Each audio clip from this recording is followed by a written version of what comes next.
there, the Frugal Crafter. Today I'm going to show you how to make this really cute little handmade card, and the thing I really like about it is that it's really thin, it's lightweight, and it won't cost you an arm and a leg to mail. And we're using beautiful supplies that don't cost a lot of dough from Paper Mart, our sponsor today. You can find them online at www.papermart.com, your best source for packaging and more. And while you're getting these fabulous things to make this card with, check out the wrapping papers and the packaging ideas and all the fabulous things they sell that'll make your tree so beautiful this Christmas. Under the tree is going to be gorgeous if you shop at Paper Mart. Let's get to the table. I'm going to show you how to make this craft, and then you can get shopping. Here we go.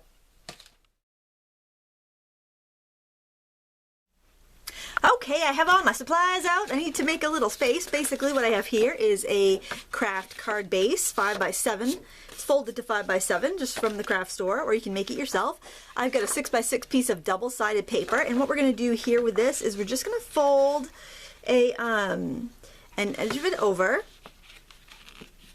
And to make it a little fancy, what we're going to do is we're going to trim the edge that we folded over with some pinking shears. These are just some scrapbooking scissors with a pinked edge. You could use scallop, you could use whatever sort of decoration you like. I like the pinking edge because it's very traditional. Now, we're going to use this really pretty ribbon, and what it is a silver tinsel wire, and you get 10 yards, and gosh, I'm thinking it's just like a little over $1. And they have it in silver, gold, red, green, and I'm thinking they have blue as well. And we'll need our wire cutters to snip that, otherwise it'll trash our scissors.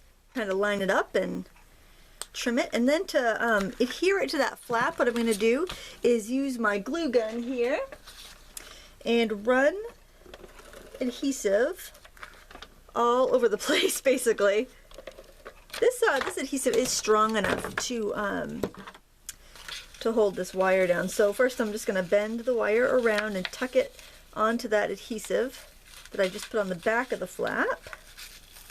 And then I'm going to press the whole flap into the bead of adhesive that I stuck down there. Alright, so I'm going to set that aside for now along with the card base, because I don't want to glue it down yet, because we need to glue to the back and poke in there and stuff, and we don't want to have that poking through our entire card. So what we're going to do for the tree is we're actually using this corrugated paper, and you get a huge bundle. The sheets are probably about 20 by 30. And it's this lovely corrugated thing. You get 10 sheets for $3.20, and I'm just going to trace around something circular, and you could use, you know, a roll of masking tape or lid of something. I'm just going to use this roll of masking tape, and I'm going to trace around it with this gelato, and then I'm actually going to color it in because I want one side of the paper to be a little bit darker than the other. It is colored all the way through on both sides, but I want one side to be a little bit darker. I'm going to smudge it with my fingers before I cut it because it's easier to deal with. You could use chalk or even paint, whatever you want, just to make one side a little darker. These gelatos work kind of nice because you can smudge them with your finger.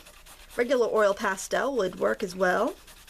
I just want to make sure I don't obliterate that circle because I'm going to need to cut against that. I need a guide. And I'm just going to go in, and it doesn't have to be perfect, so don't worry if you feel like you can't see your lines. It does not have to be perfect. And in fact, I'm going to cut it straight out so I can hold it and cut it a little more comfortably.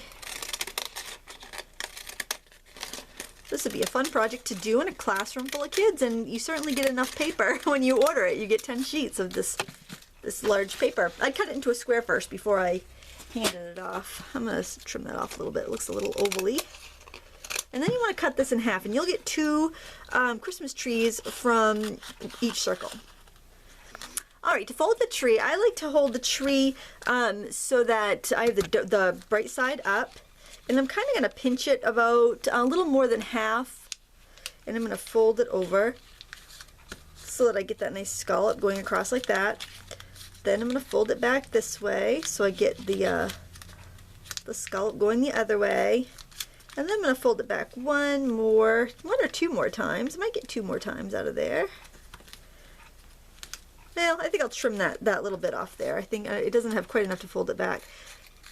And then you get a cute little, very primitive looking tree. So then you take the panel that you just prepared, set that down there, just kind of like eyeball where you want it, and you're going to cut a piece of ribbon. And this is a great stash buster. It's a great way to use up your scraps. A little bit of this grosgrain ribbon from Paper Mart. I had it left over from another project, but if you want to buy a roll of brown or a roll of exactly what you want or Christmas themed ribbon, they have all that stuff too. I'm going to stick my ribbon down before I stick down my my tree. Now the tree, and you could like stick sequins on the tree to decorate it, or rhinestones. Paper Mart sells some really cute little square rhinestones. I put all mine in a box here, but I tried it with rhinestones and I decided that I really preferred it plain better. Now I'm going to poke a little hole and put a star brad at the top. Just like that. It just adds a little bit of sparkle and dimension, but it's very economical and it doesn't stick out, so it doesn't add extra postage. And then for then we're going to attach this to the card base. I like to put my adhesive on the back of my panel, that way I know it's not going to stick out over the edge. Here we go. And the last touch will be to add the sentiment, and you can put whatever you like on there. What I did was I took just a Spellbinders label that I die cut, and I sliced it right in half, and so I get 2 for every one. And I'm going to stamp on a sentiment I have right here. It is by Oriental Trading Company, same people that make that paper, and it says, "Have yourself a merry little Christmas." This is a clear stamp, so you want to be gentle when you stamp with a clear stamp. There we go, and then just stick that right on there with some foam adhesive so you have a little dimension.